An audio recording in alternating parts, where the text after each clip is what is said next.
Salut tout le monde, bienvenue dans ce nouveau numéro de Distill News. Il s'agit du 63e, si je ne m'abuse, ou 64e même. Et il a été envoyé le mercredi 27 avril 2022. Intitulé « Al collaboration à tout va », je vous propose dedans un menu assez intéressant, je l'espère du moins, avec notamment une brande ambassadrice du futur, des cognacs qui prennent l'avion, du whisky aux levures pour Rome, une visite du métaverse d'Absolute, la 4e distillerie parisienne, un fût de millionnaire, une plateforme pour se perfectionner en mixologie, et j'en oublie encore. Bref, un contenu chargé encore, et j'en profite d'ailleurs pour vous indiquer, si vous ne l'avez pas remarqué encore, que j'ai un peu changé l'outil là d'envoi.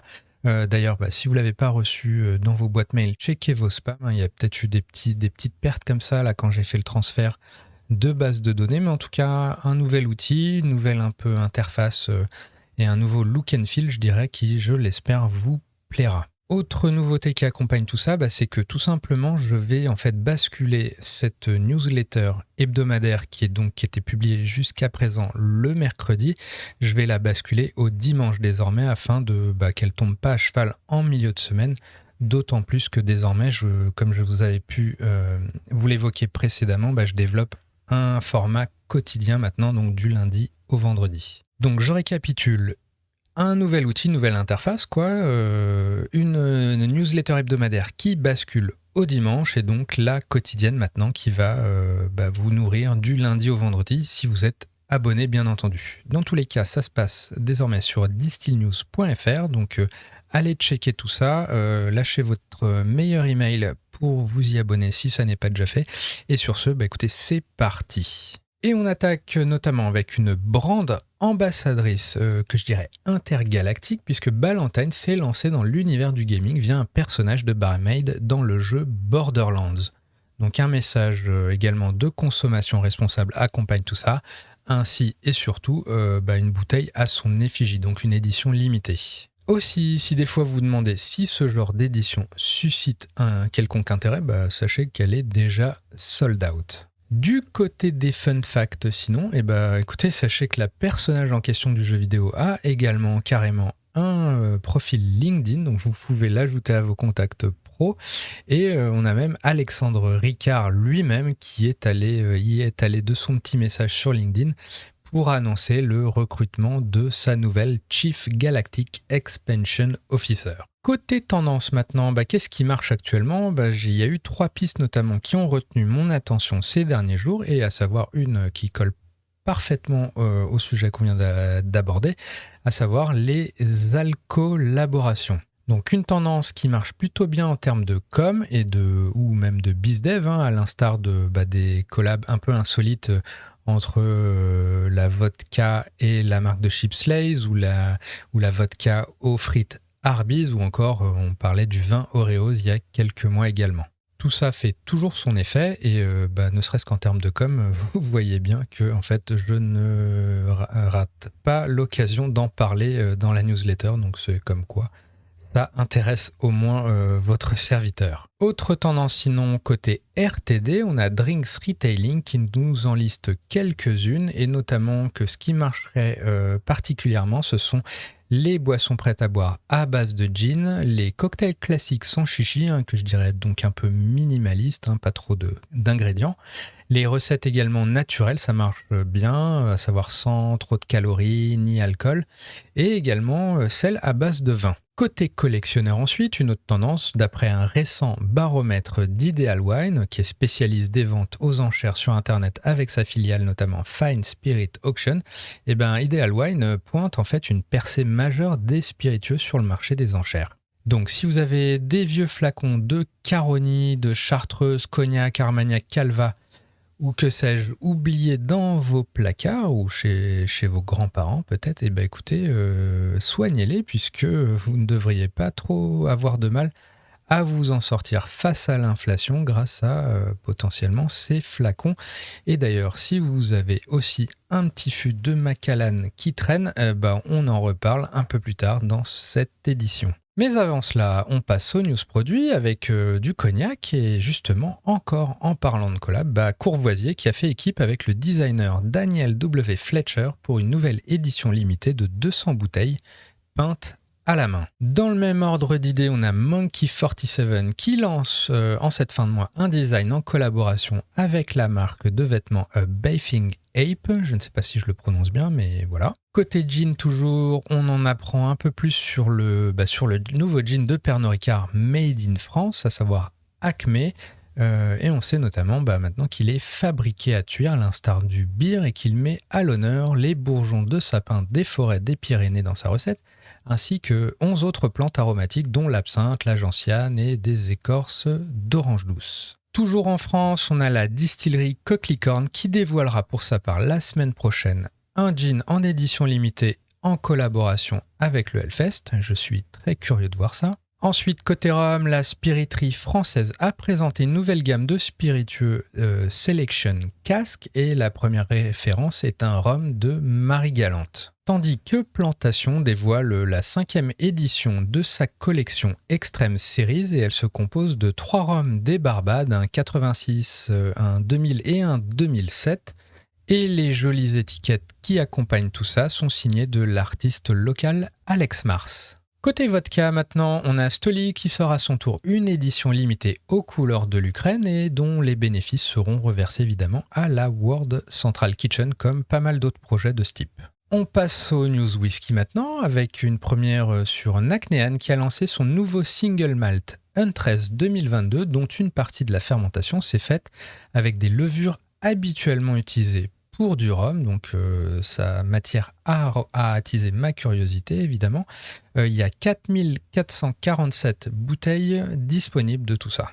Toujours whisky Fentekern, désolé pour la prononciation comme toujours, qui a annoncé son Warehouse 2 Small Batch Number 3, donc à savoir la 3e édition de sa collection de single malt rares et en édition limitée. Donc le vieillissement de celle-ci a débuté en 2015 et l'a vu passer par 3 types de fûts, à savoir ex-fût de Bourbon, fût de rhum et fût de vin rouge français. Et Jura, sinon, dévoile également une nouvelle édition limitée, ça s'appelle Jura Islander Expressions Collection Number 1 et sa particularité, c'est un vieillissement en ex-fût de rhum des Barbades.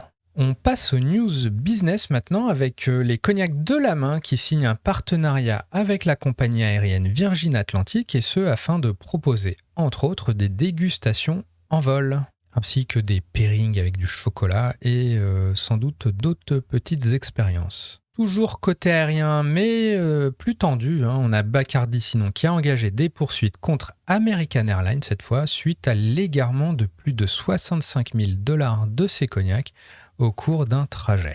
Retour sur Terre maintenant avec, à l'instar d'Heineken ou Carlsberg, on a Anheuser-Busch InBev qui va également quitter le marché russe. On apprend également sinon que le rhum Tanduay, qui est en fait le rhum le plus vendu au monde, qui vient des Philippines et qui, l'air de rien, s'écoule à 24 millions de caisses de 9 litres en 2020, soit 6 millions de plus que Bacardi et le double de Captain Morgan, et bien ce rhum philippin arrive tout prochainement en Grande-Bretagne.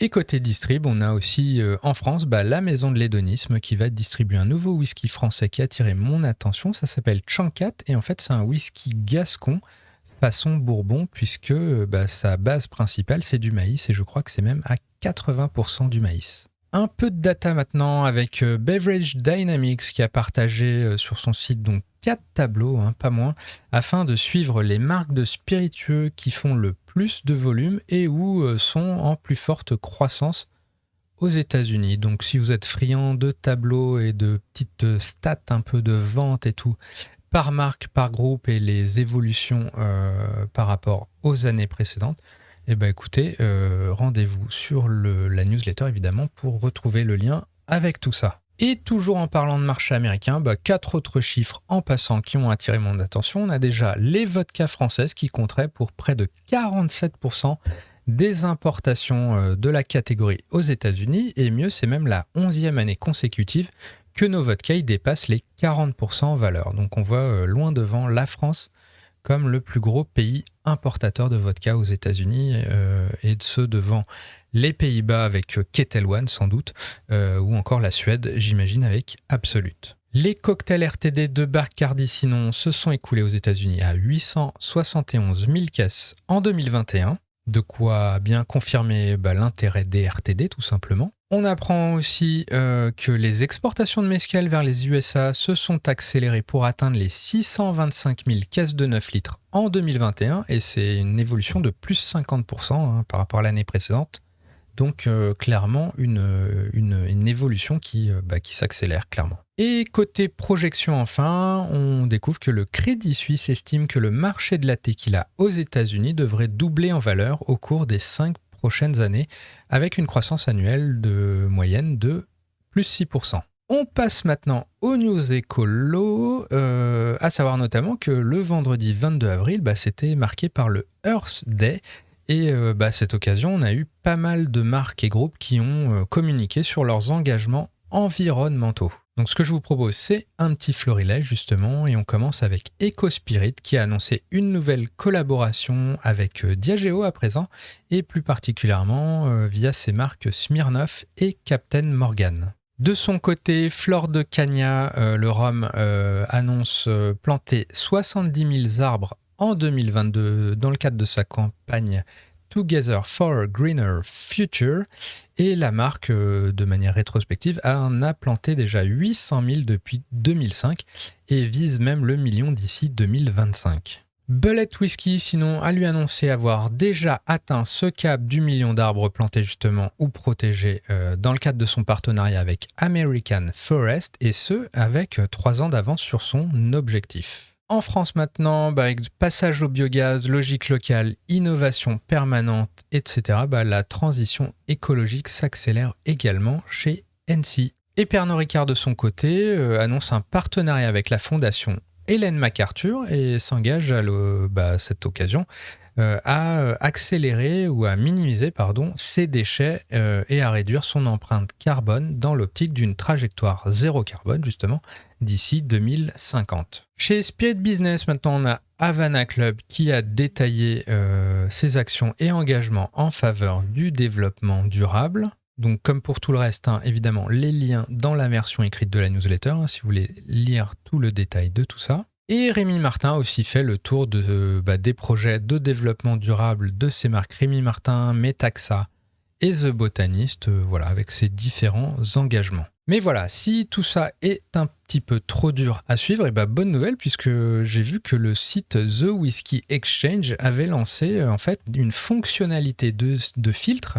qui permet à ses clients d'acheter justement leurs spiritueux sur des critères de développement durable. À savoir que le site e-commerce, donc The Whisky Exchange, inclut dans son moteur de recherche des petits filtres qui vous permettent de choisir certains types de certifications et d'autres filtres pour choisir vos spiritueux sur ces critères si vous le souhaitez.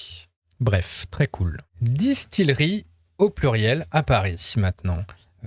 Puisque Paris comptera prochainement une 4e distillerie si je ne m'abuse, et elle s'appelle l'Alambic Parisien. Donc elle est située dans un ancien bar du 20e arrondissement et elle accueillera 2 alambics pour des productions d'eau-de-vie, de fruits, de poires notamment, de gin, de la production de malt, pas forcément du whisky, simplement eau-de-vie de malt, et des liqueurs notamment. Donc à suivre, mais on aura sans doute l'occasion d'en reparler. Et on passe maintenant au best-of de la semaine, en bref, avec déjà l'investissement gagnant de la semaine, à savoir qu'un homme s'est payé un fût de The Macallan de 1988 pour environ $6 500, donc il y a 34 ans maintenant, et il s'avère que 34 ans plus tard, il a été vendu aux enchères, tout simplement pour plus d'1 million d'euros. L'insolite gourmand de la semaine ensuite, écoutez, une liqueur de cookies au chocolat, sachez que ça existe, ça s'appelle Bake Sale, ça titre à 40% d'alcool, c'est conditionné un peu comme des compotes, je vous invite à voir les photos si vous écoutez ça en podcast, et ça gagne même carrément des médailles visiblement. Côté citation maintenant de la semaine, j'en ai une qui m'a un peu marqué, on va dire, c'est celle de Benoît Combrexel, le DG de CBH, qui dit un peu comme pour faire écho au flot d'innovation constant que j'évoquais la semaine dernière, et à savoir que, je cite, le consommateur est de plus en plus un découvreur zappeur, il aspire à la nouveauté et la diversité, dans la bière notamment, mais ne se fixe pas. Bref, j'aime beaucoup cette idée de découvreur zappeur, de grande curiosité des consos, qui rend la tâche un peu difficile, qui peut-être justifie le flot d'innovation auquel on fait face, mais bref, il y a de quoi enrichir notre réflexion sur tout ça. Ensuite, le board de la semaine, c'est le conseil d'administration de l'American Craft Spirit Association qui est désormais visiblement constitué à 100% de femmes. La bonne nouvelle maintenant, non pas que la news précédente n'en soit pas une, loin de là, mais une autre bonne nouvelle, disons, sur le flanc de la santé, à savoir que si vous avez perdu le goût et l'odorat en raison du Covid, il semblerait que des scientifiques de Yale auraient découvert par hasard un médicament qui pourrait l'empêcher. À suivre. Le rebranding de la semaine maintenant, c'est celui de la vodka Zelensky, dont les recettes iront à des œuvres caricatives pour l'Ukraine, qui a simplement été renommée Vodka for Peace désormais. La campagne de pub originale maintenant, c'est Jameson qui, pour promouvoir son Jameson Orange, a visiblement squatté tout simplement la couleur orange sur Pinterest, donc plutôt original, comme le titre le dit. Le métavers de la semaine, tout simplement, c'est celui d'Absolute, celui qu'on a visité avec Ludovic dans le cadre du Bottlefield Show. Et si vous n'avez pas vu cet épisode, écoutez, je vous invite évidemment à le retrouver sans plus tarder sur YouTube. Voilà, une petite visite guidée du métavers Absolute Land, donc, qui a été lancé sur la plateforme Decentraland à l'occasion du festival Coachella dont Absolute Vodka est partenaire depuis plus de 10 ans. On enchaîne les brèves avec le médaillé maintenant. C'est la distillerie du Salève qui ne concourt pas dans les compétitions internationales de spiritueux, mais ça ne l'empêche pas de ramener des médailles, à sa manière du moins, avec un petit visuel qui m'a pas mal fait marrer ces derniers jours. Si vous êtes en audio seulement, c'est une étiquette en fait à la main qui dit qu'ils ont gagné les World Gin Awards Gold, une médaille d'or donc. Le gagnant de la semaine ensuite, plus sérieusement, c'est Quentin Monnier du Gina Bordeaux qui a remporté ce lundi la finale France du concours The Art of Italicus devant Anaïs Boudet de l'Officine à Lyon et Gioele Peretto de Minette Restaurant à Paris. Voilà, et pour l'info, j'étais moi-même jury sur cette finale française, donc une petite expérience assez sympa. À suivre donc Quentin Monnier pour la finale à Rome à la fin du mois de mai prochain. Toujours côté brève, on passe à la plateforme de la semaine avec celle de Simone Caporal, donc l'ancien du Artesian, qui lance The Art of Shaking, une plateforme de formation en ligne pour les bartenders. Et ce, à un niveau très avancé, puisque c'est pas pour simplement apprendre à faire des mojitos, loin de là. C'est toutes les étapes après, un niveau, je pense, beaucoup plus moléculaire. Donc une plateforme en ligne qui, je pense, est très intéressante si vous vous passionnez de mixologie.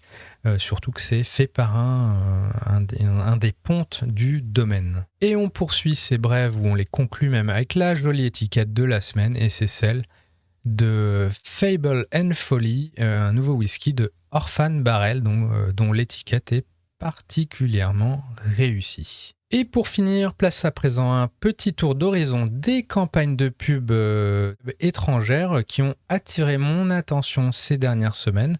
Et elles étaient plutôt nombreuses, plutôt colorées et plutôt jolies. Donc si vous êtes en audio, évidemment, je vous invite à retrouver tout ça dans la version écrite pour avoir tous les liens correspondants. Et on attaque avec une première de Malibu qui fait la pub de ses RTD de manière plutôt très colorée.